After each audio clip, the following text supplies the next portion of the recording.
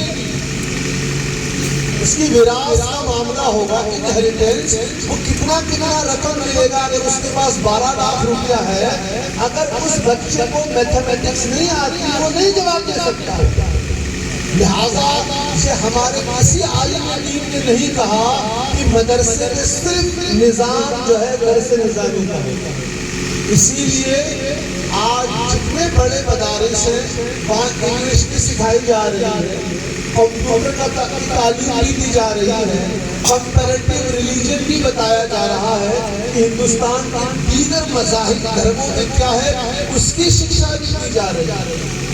لیکن میڈیا میں ان چیزوں پہ چرچا نہیں ہوگا. میڈیا میں بات ہوگی کہ مدرسہ ایک ٹائم پاس کیا جا رہا ہے وہاں سے پڑھنے والے بچے بچی پچھڑے ہوئے ہیں سماج پر بوجھ ہے سماج کو کچھ کنٹریبیوٹ نہیں کرتے. ہم کو اس مدرسے کو ماڈرن کرنا ہے. اس سوال کو یہاں رکھتے ہوئے واپس تاریخ میں چلتے ہیں. اللہ کے رسول صلی اللہ علیہ وآلہ وسلم کے زمانے اقدس میں بہت سے صحابہ اکرام تھے جو ایک چبوترے پر بیٹھتے تھے اور ہر وقت اللہ کے رسول صلی اللہ علیہ وآلہ وسلم کی صحبت میں رہتے ان سے خاص تعلیم حاصل کرتے. ان صحابہ اکرام کو اصحاب صفہ کہا جاتا ہے کیونکہ عربی زبان میں اس اونچے پلیٹ فارم کو صفہ کہتے ہیں. اور ایک قول کے مطابق صوفی یا تصوف وہیں سے نکلا ہے وہاں نہیں جائے گا. اسی طرح ایک صحابی تھے حضرت ارقم رضی اللہ عنہ جب اسلام کی تعلیمات شکشا دینے میں بہت سی بادھائیں اپلبدھ ہو رہی پریشانیاں آ رہی تھی تو حضرت ارقم رضی اللہ عنہ جو باہر بستی کے رہا کرتے تھے وہاں پر صحابہ اکرام اکٹھا ہوتے اور وہاں درس قائم کیا جاتا. نبی علیہ السلام وہاں تشریف لے جاتے. تو اس لیے بعض روایتوں میں آپ کو یہ بات ملے گی کہ اسلام کا سب سے پہلا مدرسہ دار اکرم تھا بعض میں اصحاب صفہ تھا اور مسجد نبوی مدینہ شریف میں قائم ہے. اسلام کے شروع کے دنوں میں تعلیم حاصل کرنے کا کتنا شوق تھا اس کی 2 مثالیں حدیث شریف کے حوالے سے پیش کر کے آگے آؤں گا. بخاری شریف میں ہے بہت سی عورتیں اللہ کے رسول صلی اللہ علیہ وآلہ وسلم کی بارگاہ میں حاضر ہوئی اور عرض کیا یا رسول اللہ صلی اللہ علیہ وسلم مرد آپ کی محفل میں حاضر ہوتے ہیں علم حاصل کرتے ہیں ہم اس سے محروم رہ جاتے ہیں. آپ ہمارے لیے بھی وقت ہفتے میں ایک دن متعین کیجیے. تو آقا علیہ السلام نے ہفتے میں ایک دن فکس کر دیا کہ عورتوں کو اس دن تعلیم دی جائے. اس لیے امام ابن سعد نے طبقات میں ایک باب باندھا ہے، ایک چیپٹر لکھا ہے، وہ صحابیات، وہ عورتیں صحابی جو حدیث کا درس دیا کرتی ہیں۔ اس چیز کو آپ تب زیادہ ایڈمائر کر پائیں گے جب آپ اس کو اپنے ذہن میں تاریخ کو لائیں گے۔ یہ جو واقعہ ہو رہا ہے یہ 1400 سال پرانا واقعہ ہے، تو آپ کو دیکھنا پڑے گا 1400 سال پہلے دنیا کے دوسرے دھرموں میں اور دوسرے علاقوں میں کیا عورتوں کو شکشا دینے اور شکشا لینے کی انومتی تھی؟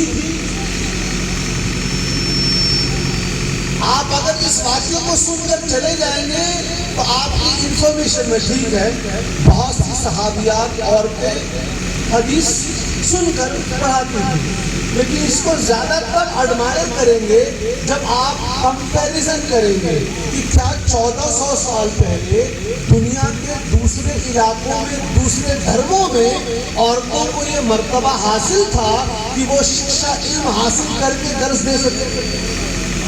تب آپ کو جب سب جگہ نو ملے گا تب آپ کو پتا لگے گا کہ اسلام میں شکشا علم کو کتنی زیادہ اہمیت ہے۔ اس کے بعد صحابہ اکرام کے دور میں ایک حدیث شریف اور پیش کروں گا کہ جب کوئی صحابی کسی وجہ سے حضور کی محفل میں شرکت نہ کر پاتے تو وہ جب شام کو دوسرے صحابہ سے ملتے تو ان سے پوچھتے آج حضور علیہ السلام نے کیا بتایا، میں حاضر نہ تھا مجھے بتا دو۔ وہ اس کو سن لیتے، سیکھ لیتے، پتہ یہ لگا اسلام